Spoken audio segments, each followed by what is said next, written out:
할렐루야. 하나님의 전을 찾는 여러분들에게 하나님의 은혜와 평강이 함께 하시기를 주님의 이름으로 축복합니다. 오늘은 주 안에서 순종하라 라고 하는 제목으로 하나님의 말씀을 전하겠습니다. 여러분, 앞에서 바울은 성령 충만에 대해서 가르쳤어요. 그러니까 이제 에베소서 우리가 6장을 읽었는데 그 앞에서 성령 충만한 삶에 대해서 가르쳤습니다. 그리고 나서 성령 충만한 사람들에게 이렇게 명령하는 거예요. 그리스도를 경외함으로 피차 복종하라. 피차 복종한다라고 하는 것은 서로 상호간에 상호 복종하라고 하는 뜻이에요. 그래서 이 상호 복종해야 하는 대상들에 대해서 처음에는 부부 사이에서 상호 복종할 것을 명했습니다. 부부에게 있어서 남편은 아내에 대해서 또 아내는 남편에 대해서 그렇게 피차 복종하고 섬기고 사랑하고 존경할 것을 명하신 것입니다. 그리고 오늘 말씀은 부모가 자녀에게, 자녀가 부모에게, 이제 자녀는 부모를 이제 주 안에서 공경하는 것, 복종하는 것이죠. 그리고 부모는 자녀를 어떤 이 노여움이 아니라 그를 주의 교훈과 훈계로 양육하는 것. 여러분, 주의 명령에 순종해서 자기 뜻이나 자기 방법이나 세상의 방식이 아니라 주님이 명하신 방식대로 자녀들을 양육하는 것. 여러분, 결국은 부모도 복종하는 것이죠. 이렇게 피차 복종하는 관계를 통해서 우리가 온전한 그런 관계를 세울 수가 있는 것입니다. 그런데 이 전제로 성령 충만할 때 그것이 가능하다라고 하는 것이죠. 여러분, 우리가 사랑이 식어지면 이렇게 서로 관계에 틈이 생기고 또 다툼이나 문제가 일어납니다. 그러나 여러분, 우리가 뒤에서 살펴보겠지만 인간의 사랑은 한계가 있어요. 식어집니다. 끓는 물과 같은 것입니다. 여러분, 우리는 이 사랑조차도 하나님이 부어주셔야 하는데 그 하나님이 부어주시는 그런 은혜가 임하려면 성령 충만해야 돼요. 그러니까 성령 충만함이 식어지면 문제가 생기는 거예요. 하나님과 나 사이에도 문제가 생기고 사람과 사람 사이, 가깝게는 부부 사이에 또 부모와 자녀 사이에 또 이렇게 동료 사이에 또 이렇게 직장에서는 상사와 또 부하 직원 사이에 이런 문제들이 생겨나기 시작하는 것이죠.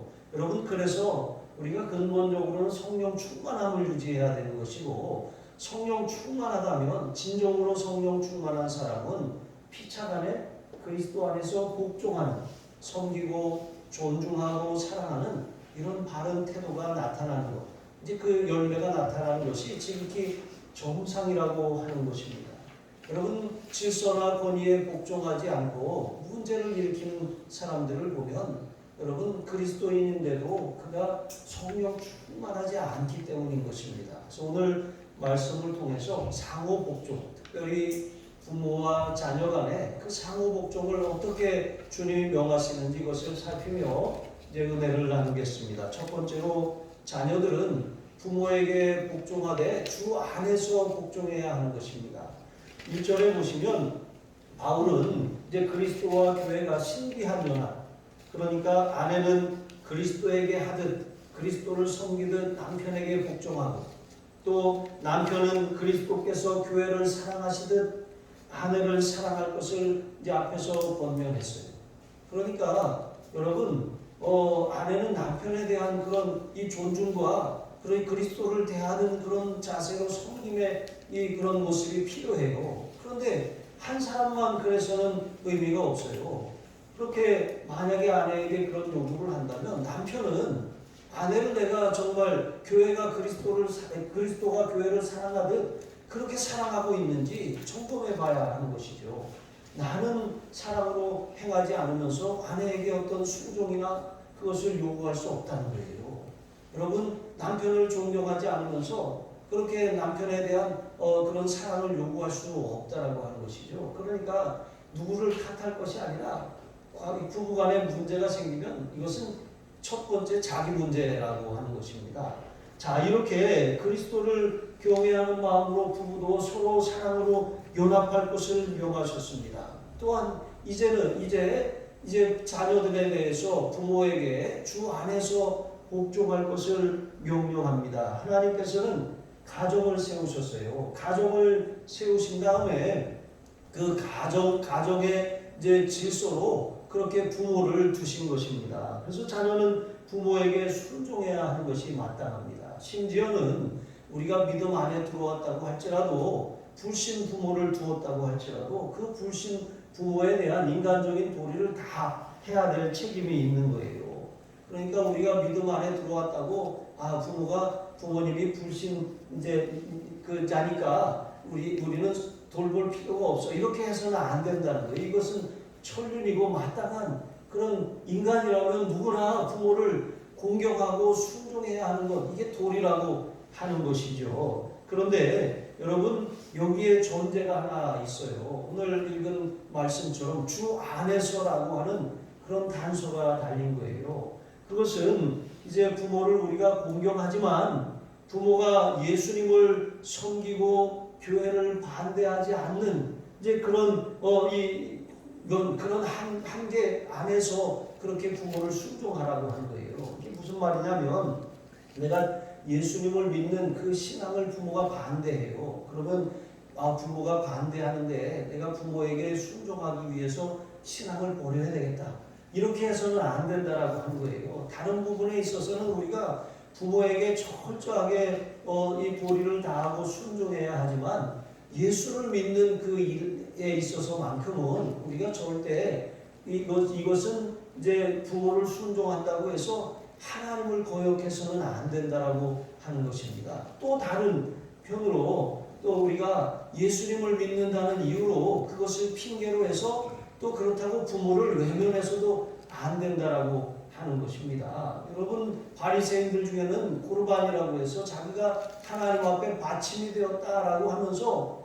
이 부모를 외면하고 육신의 부모를 돌보지 않는 그런 사람들이 있었어요. 여러분 그것은 진정으로 하나님을 섬기는 모습이 아닌 것입니다. 이것을 잘 구분해야 하는 것이죠. 그러니까 복음에 대한 순종이 부모에 대한 순종보다 우선시 되어야 하는 것은 맞습니다. 하지만 이 복음의 본질적인 것 외에 있어서는 우리는 부모를 최선을 다해서 섬길 그런 책임과 의무가 우리에게 있다라고 하는 것입니다. 만약에 부모가 하나님께서 창조주이시고 이제 만물의 통치자이심을 안다면 부모가 하나님을 섬기는 하나님의 백성이라면 굳이 자녀들이 신앙생활하는 것을 반대하지 않을 거예요. 하지만 반대한다면 부모는 아직 하나님의 그런 이 주권을 알지 못한 것입니다. 하나님을 믿지 못하는 것은 하나님의 살아계심을 알지 못하는 거예요. 그러니까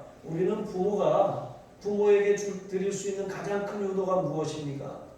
복음을 전하는 거예요. 예수 믿게 하는 것입니다. 여러분 어떤 분이 그러시더라고요. 그렇게 예수를 믿지 않고 그렇게 복음을 받아들이지 않았는데 며느리가 예수 믿는 며느리가 아들을 낳으니까 이렇게 복음을 받아들이게 되었다. 여러분 하나님께서 주시는 은혜죠. 어쨌든 전도할 수 있다면 무엇이든 못하겠습니까? 여러분 전도할 수 있다면 하나 더 나시기 바랍니다.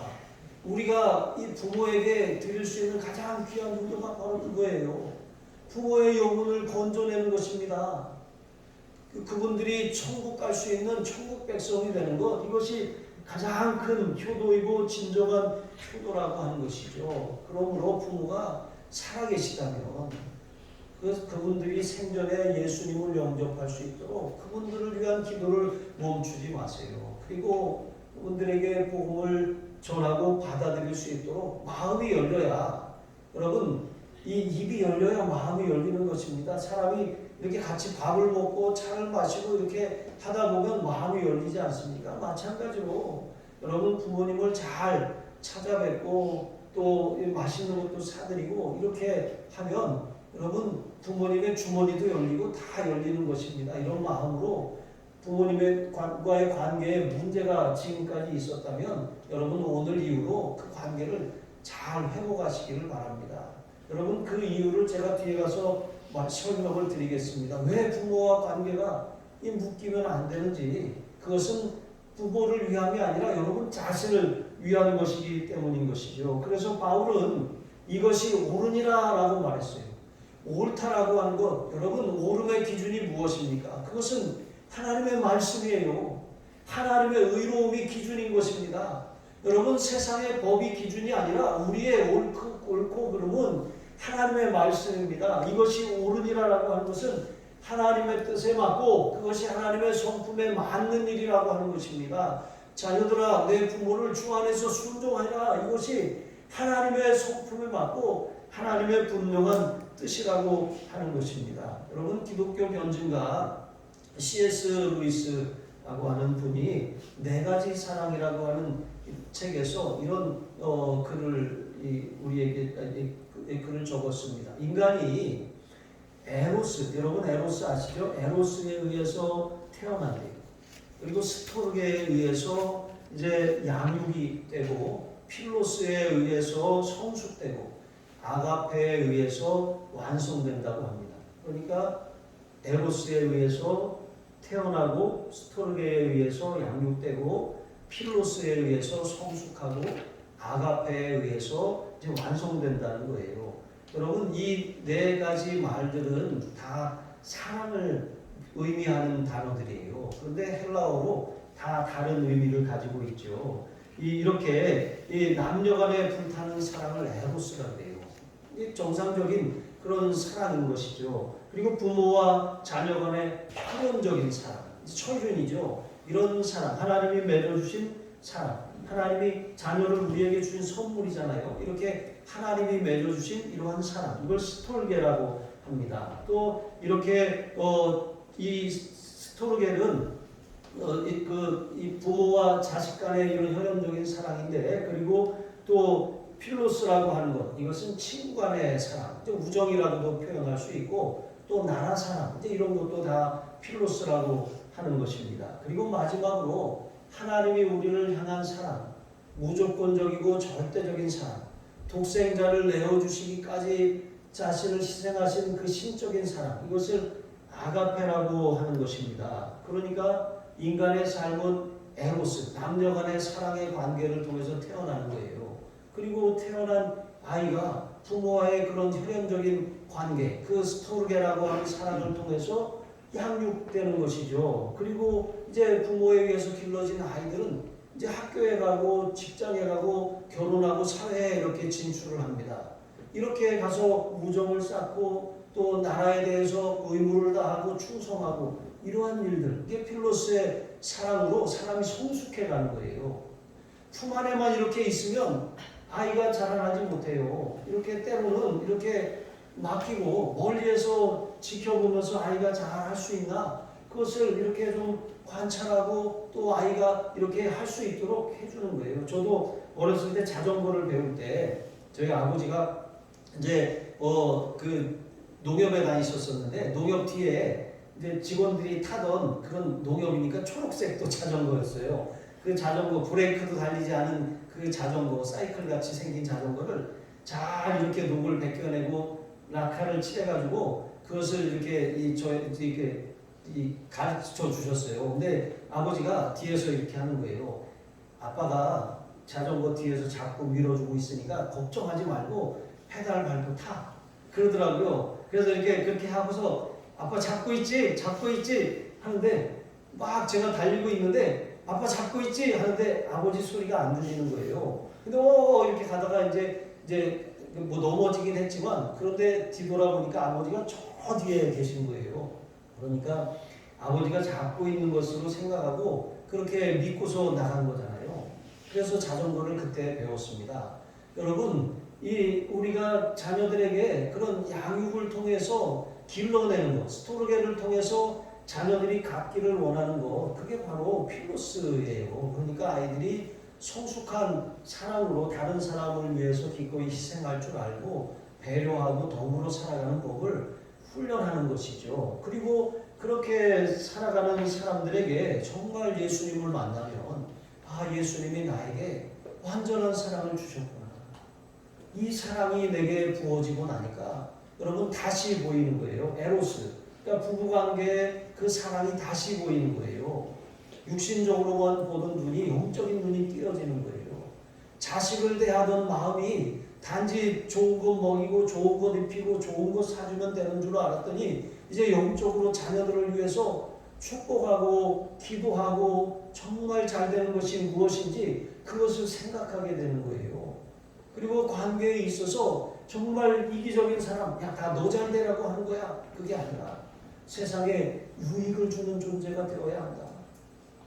너 하나만을 위한 이기적인 삶이 아니라 다른 사람을 위해서 유익을 끼치는 삶을 살아야 한다. 그렇게 가르치게 되는 것입니다. 여러분, 우리가 하나님의 사랑이 부어지면 모든 사랑의 차원이 다 새로워지는 거예요. 새로운 눈으로, 믿음의 눈으로, 영적인 눈으로 바라보게 된다라고 하는 것이죠. 여러분, 주 안에서 우리가 부모를 순종한다라고 하는 것, 그것은 정말 우리가 육신의 인륜을 그 도리를 다할 뿐만이 아니라 영적으로 우리가 정말 부모를 하나님이 보이지 않는 하나님을 대신해서 보이는 부모님을 섬김으로 하나님을 섬기는 법을 훈련하게 하신 것을 감사하고 육신의 부모에게 잘 해야 되는 것입니다. 그리고 부부는 서로 양쪽 부모님에게 잘 섬겨야 될 내 부모님처럼 그렇게 섬길 책임이 있는 것입니다. 남편이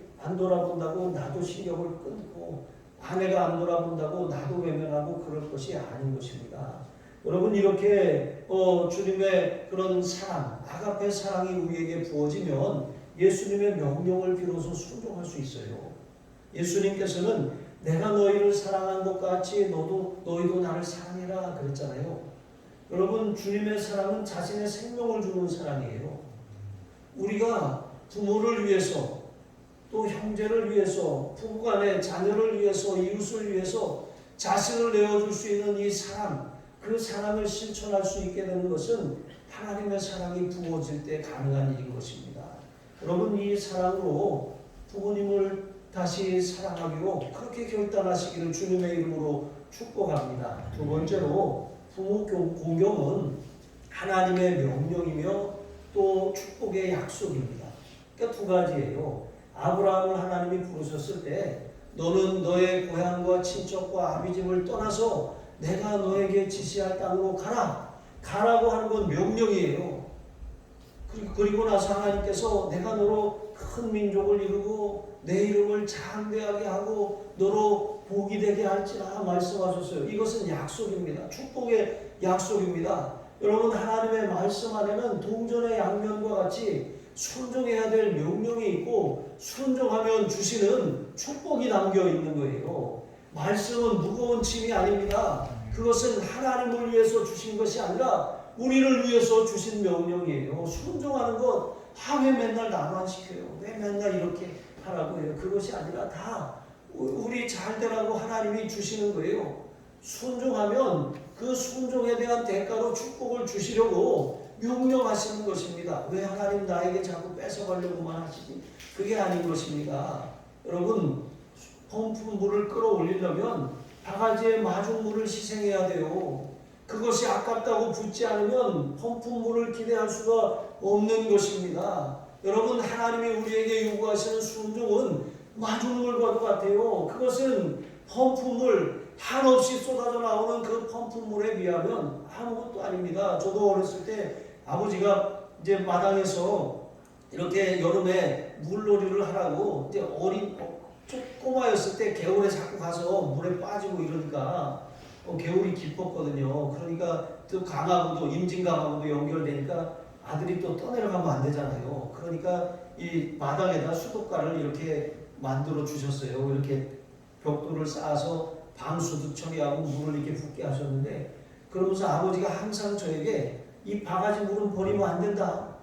이 물을 여기다가 붓고 펌프질을 해야지만 네가 여기서 물놀이를 할 수 있는 물을 채울 수 있어 그러셨어요. 그래서 항상 그 바가지물, 마중물은 남겨뒀던 거예요. 그런데 필요할 때 부으라고 하면 부어야 하는 것입니다.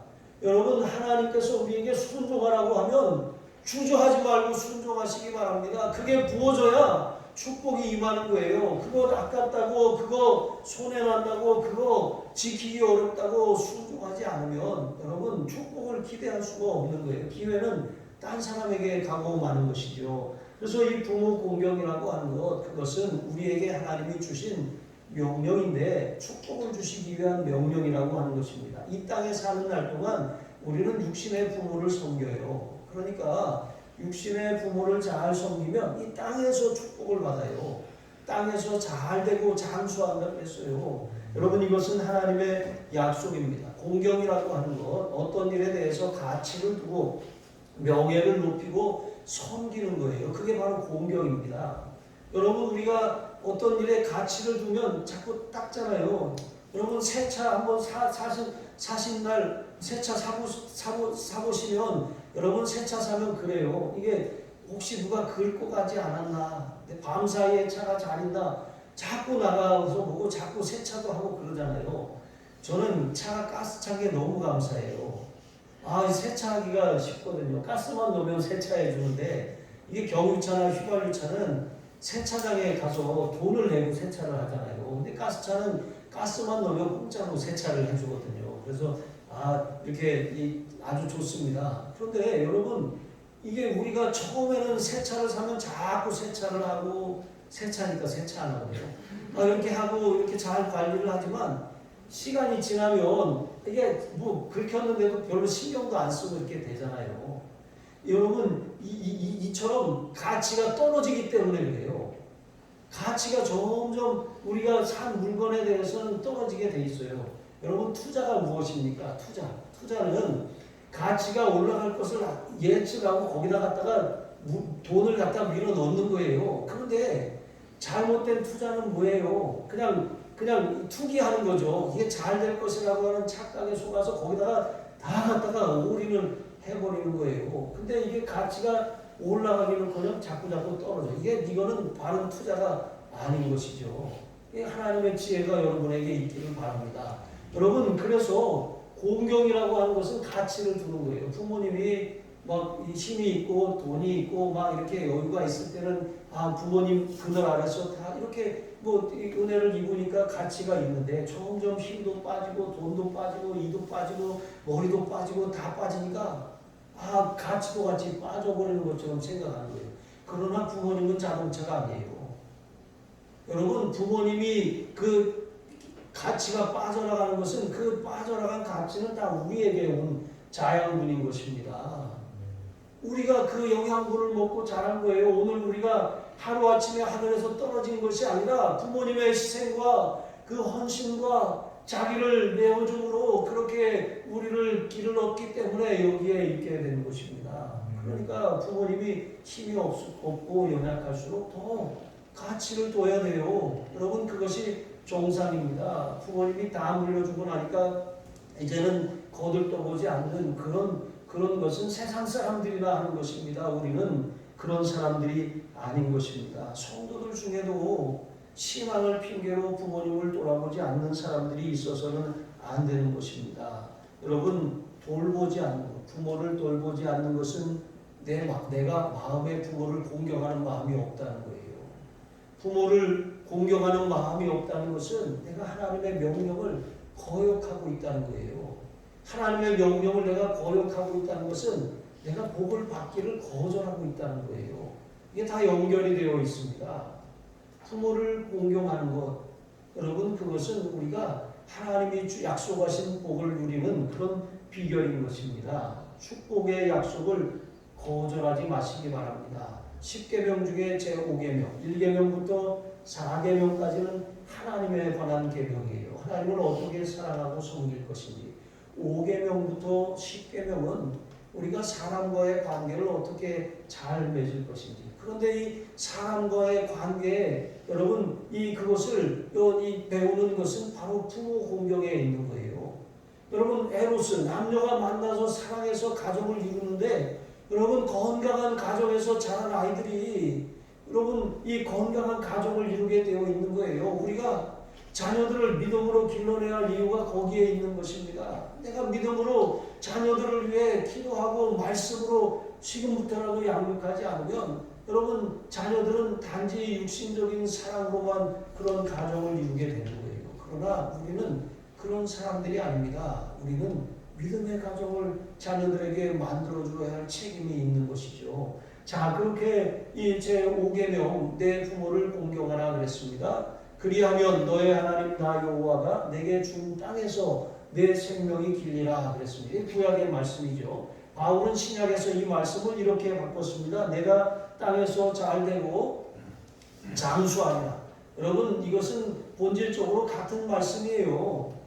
이제 이 구약 시대는 선민 이스라엘에게 하신 말씀이고 지금 바울은 에베소 교회 이방인 교회 성도들에게 말씀하고 있는 거예요. 그러면 가나안 땅 약속의 땅이 아니잖아요. 그러니까 물질적인 그 땅의 개념이 영적인 개념으로 확장된 것이 신약 시대인 것입니다. 그러니까 이제 내가 내게 준 땅이 아니라 내가 땅에서 잘되고 장수하리라고 말씀하신 것이죠. 그러니까 근본적으로는 같은 말씀이라고 하는 것입니다. 여러분 이 땅에 사는 날 동안 잘 살고 싶으십니까? 잘되고 건강하게 살기를 원하십니까? 지금부터라도 부모님에게 잘 하시기 바랍니다. 자녀들에게도 부모에게 잘 대접하는 법을 가르치시기를 바랍니다. 여러분 괜찮아? 엄마 괜찮아? 아빠 괜찮아? 아닙니다. 우리 엄마는 그래도 되는 줄 알았습니다. 여러분 그러면 안 돼요. 이 감자 잔뜩 넣고 밥 살짝 덮어가지고 예전에 어머니들 그렇게 드셨잖아요. 여러분 어머니 아버지 힘이 빠질수록 더 주님의 사랑으로 더 섬기고 공경하시기를 바랍니다. 성경에 보니까 부모에게 잘한 사람들은 다 잘 됐어요. 근데 부모에게 홀대하고 함부로 하고 대적하고 학대한 사람들은 다 안 됐어요. 여러분 노아의 세 아들 셈, 함, 야벳이 있어요. 함은 아버지의 부끄러움, 아버지의 수치를 드러냈어요. 막 떠들었어요. 그래가지고 저주를 받았습니다. 그러나 셈은 아버지의 그런 부끄러움을 어떻게 했습니까? 가만히 덮어주었어요. 영적인 축복을 받았습니다. 여러분 야벳은 또 동일하게 아버지의 허물을 덮어주었다가 이 땅에서 장대하게 되는 축복을 받았어요.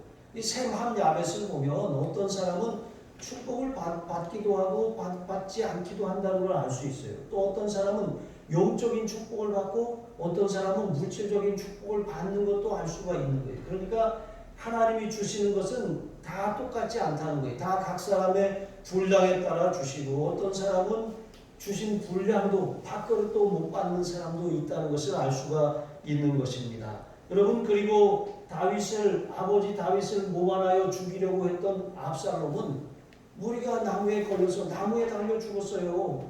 그리고 아버지에게 절대 순종했던 솔로몬은 아버지의 왕위를 이었고 또 그는 가장 부강한 나라를 이루었습니다. 하나님의 성전을 지은 왕이 바로 솔로몬인 것이죠. 부모를 공경하는 자마다 이 땅에서 잘되고 장수하는 복을 하나님이 분명히 약속하신 것입니다.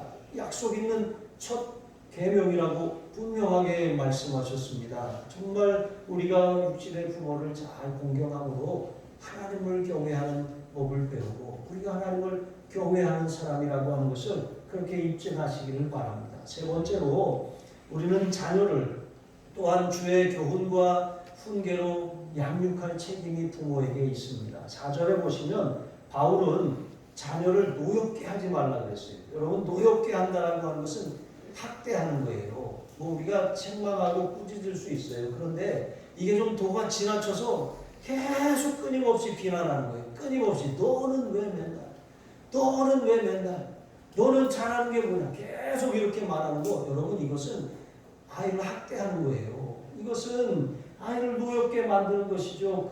자꾸 그렇게 하면 이게 점점 쌓여가다가 폭발해버리는 거예요. 삐뚤어지고 반항아가 되고 문제아가 되는 거예요. 여러분 피난받으면서 자란 아이 세상에서 피난받는 삶을 사는 거예요. 여러분 남들은 다 비난할지라도 부모는 자녀들을 품어줄 수 있어야 되는 건 아니겠습니까? 그래서 자녀들에게 어떤 부모들은 충분히 해줄 수 있을 것 다 해주면 도리를 다 했다고 생각해요. 먹을 거, 입을 거, 쓸 거 막 그냥 온갖 좋은 거 다 해줘요.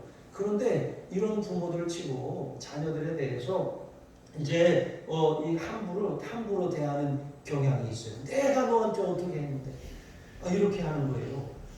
내가 이렇게 너한테 했는데 이거 다 나중에 너 다 갚어.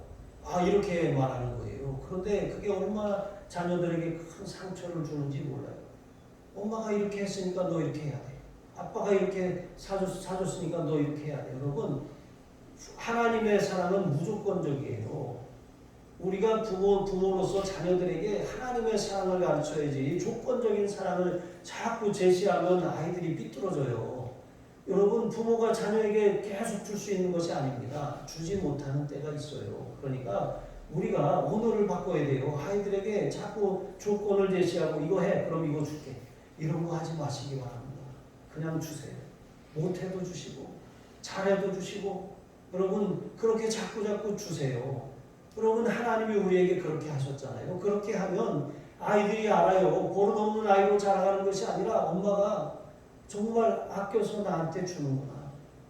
없는데도 엄마가 덜 먹고 나한테, 아빠가 덜 쓰고 나한테 주시는구나. 아이들이 이것을 알아요. 여러분 우리가 하나님의 사랑으로 양육해야지 세상의 방식으로 그렇게 자녀들을 대하면 아이들에게 상처만 자꾸 가중시키고 내가 부모에게 그렇게 잘한 것처럼 내 아이를 똑같은 아이로 길러내는 거예요. 부모를 내가 원망하고 있는 것처럼 똑같이 나를 원망하는 자녀로 길러내는 거예요. 여러분 그런 악순환을 이제 끊어내시기 바랍니다. 부모는 자녀들에게 잘 못해줘도 괜찮아요. 한계 안에서 주는 거잖아요. 있는 만큼 주는 거잖아요. 다만 아이들을 인격적인 존재로 대우해주고 존중해주고 사랑하면 여러분 비싼 거 안 사줘도 돼요. 대단한 거 메이커 안 입혀도 괜찮습니다. 그러면 아이들이 알아요. 잘 자라나는 것입니다. 여러분 아디다스 애들 좋아하잖아요. 나이키 이런 거 좋아하잖아요.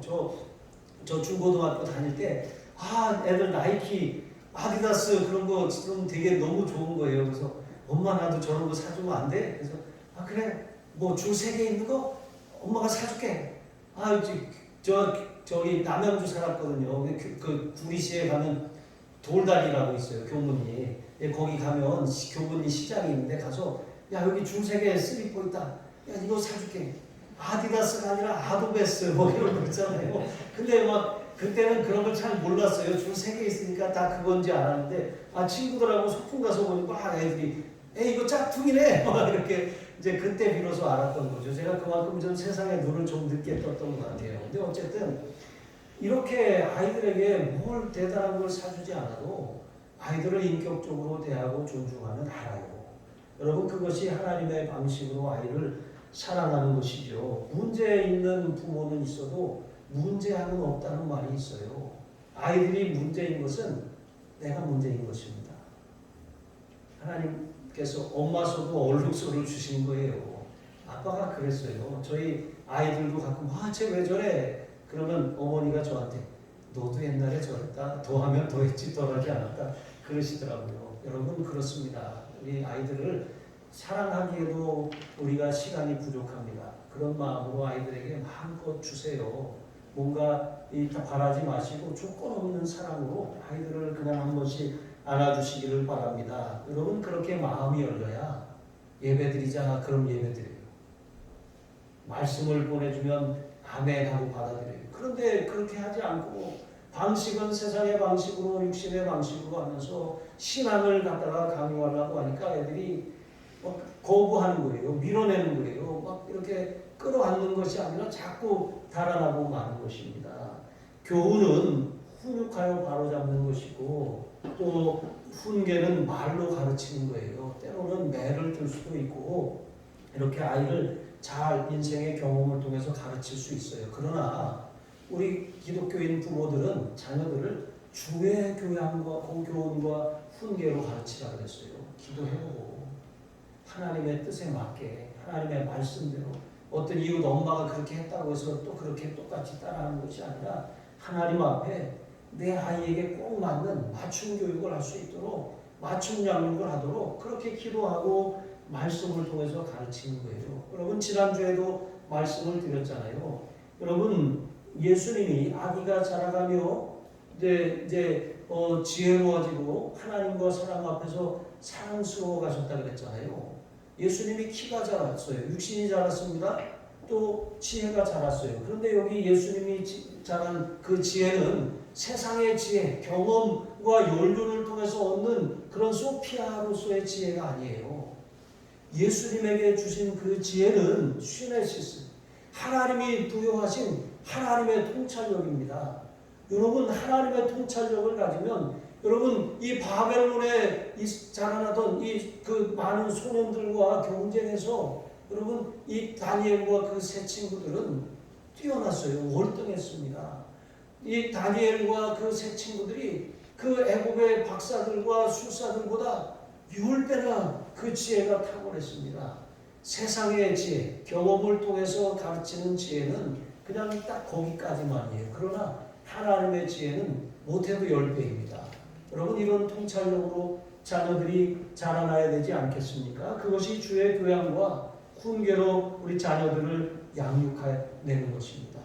여러분, 우리가 다른 자녀들하고 비교해서 조금 못할 수도 있어요. 마음에 안 들 수도 있어요. 그러나 모세를 요게벳이 얻었을 때 여러분 성경에 보니까 이제 전에 개혁 한글판에는 준수하다는 말을 썼어요. 그런데 이 개혁 개정판에는 잘생겼다고 그랬어요. 잘생겼다고. 그가 잘생긴 것을 보고 아이를 숨겼다고 했습니다. 잘생겼다라고 하는 것, 여러분 그게 무슨 말입니까? 외모가 잘생겼다는 말이 아니에요.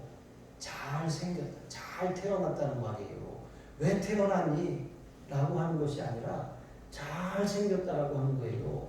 하나님의 계획 속에 주어진 아이라고 하는 거예요. 그냥 실수로 낳은 아이가 아니라 왜 너만 없었으면 그것이 아니라 하나님이 나에게 선물로 주신 잘생긴 하나님의 계획과 뜻 가운데 나에게 주신 그런 선물이라고 하는 것입니다. 그러니까 그것을 알아보고 나니까 부모가 어떻게 합니까? 아이를 살리기 위해서, 그를 위해서 갈대 상자를 만들고 욕총으로 바르고 나무전을 칠하고 갈대숲 사이에다가 두지 않았습니까? 거기가 어디입니까?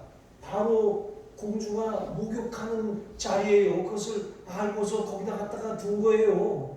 여러분, 아이가 잘 되기를 바라는 그 부모의 마음, 이 아이를 어떻게 해서든지 잘 키우고 살려야겠다라고 하는 그런 마음으로 아이를 거기다 갖다 둔 것 아니겠습니까? 여러분, 여러분의 자녀들은 잘생긴 자녀들이에요. 못생긴 자녀들, 생기지 말아야 할 자녀들이 아니라 반드시 하나님이 우리에게 주신 선물이라고 하는 것을 기억하시고 주의 교훈과 훈계, 하나님의 말씀과 또 우리가 이제 아까 말씀을 드렸죠. 교훈이라고 하는 것은 훈육이라고 했습니다. 훈육은 말로 하는 것이 아니라 행동으로 보여주는 거예요. 여러분이 하나님 말씀대로 사는 모습을 자녀들에게 보여주세요. 그리고 이 훈계라고 하는 것, 그것은 말로 가르치는 것인데 주의 훈계니까 말씀으로 아이들을 잘 양육하시기 바랍니다. 둘 중에 하나라도 빠지면 듣지 않아요. 내가 먼저 사는 모습이 있어야 아이들에게 말씀을 가르치면 먹히는 것입니다. 여러분, 그와 같이 이러한 주의 교훈과 훈계로 아이들을 잘 길러내서 하나님의 통찰력, 세상을 10배 앞서 나가는 그런 지혜로 승리하는 여러분의 자녀를 양육하시기를 주님의 이름으로 축복합니다. 기도하시겠습니다. 하나님 아버지, 참으로 감사를 드립니다. 하나님, 주 안에서 부모를 공경하라고 하신 주님의 명령을 따라 우리가 육신의 부모를 사랑으로 잘 돌아보고 정말 이 부모에게 가치를 두고 그렇게 공경하게 하여 주시옵소서. 그것은 해도 되고 안 해도 되는 것이 아니라 반드시 순종해야 될 명령이며 그것을 순종할 때 하나님이 이 땅에서 잘되고 장수하는 복을 약속하신 줄로 믿습니다. 그와 같은 삶을 살게 하시고 또한 나도 부모로서 자녀들을 주의 교훈과 훈계로 잘 길러내게 하여 주시옵소서. 우리의 자녀들이 세상 어디에다 내놔도 10배 앞서가는 축복의 사람들로 살게 하여 주옵소서. 감사하며 축복하며 예수님의 이름으로 기도합니다. 아멘.